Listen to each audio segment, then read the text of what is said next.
আসসালামু আলাইকুম। আমার প্রিয় বন্ধুরা সবাই কেমন আছো? নিশ্চয়ই ভালো আছো। আমি আমার প্রবাসী ভাইদের উদ্দেশ্যে দুই একটা কথা বলবো, নিশ্চয়ই আপনারা মনোযোগ দিয়ে শুনবেন। সেটা হলো, আমরা যারা প্রবাসে আছি তারা আমাদের পরিবার যারা আছে, যেমন মা বাবা ভাই বোন, আমরা সবাইকে প্রত্যেককে অনেক ভালোবাসি।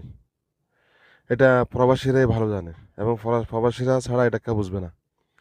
আমরা প্রত্যেকটা মানুষকে আমরা ভালোবাসি, কিন্তু তারপরেও আমার কিছু প্রবাসী ভাই আছে যাদেরকে একজন বাবা একজন মা 25 থেকে 27 বছর বয়স যথেষ্ট সুন্দরভাবে লালন পালন করার পরে যে কোনো কারণে তাকে প্রবাসে পাঠায়। পাঠানোর পরে দেখা গেছে 5-7 বছর ভালো থাকে, হয়তো 4-5 বছর 6 বছর ভালো থাকে। যখন সে যায় বিয়ে করে, বিয়ে করার পরে আসলে এই মাকে বাবাকে আসলে তারা পরে আর অতটুকু মূল্যায়ন করে না। সম্মান জিনিসটা, যে জিনিসটা থাকার দরকার ওটা করে না। কারণ তখন তার ওয়াইফে যেটা বলে সেটাই বাস্তব সত্য, এবং মা যেটা বলে সেটা আর ঠিক না। কেন রে ভাই? মা এতদিন ভালো ছিল, এখন ওয়াইফ আসার সঙ্গে সঙ্গে মা খারাপ হয়ে গেছে, শ্বশুর ভালো হয়ে গেছে, বাবা খারাপ হয়ে গেছে? না রে ভাই, এটা করা যাবে না। এটা কখনো আপনাদের কাছ থেকে আমরা আশা করি না।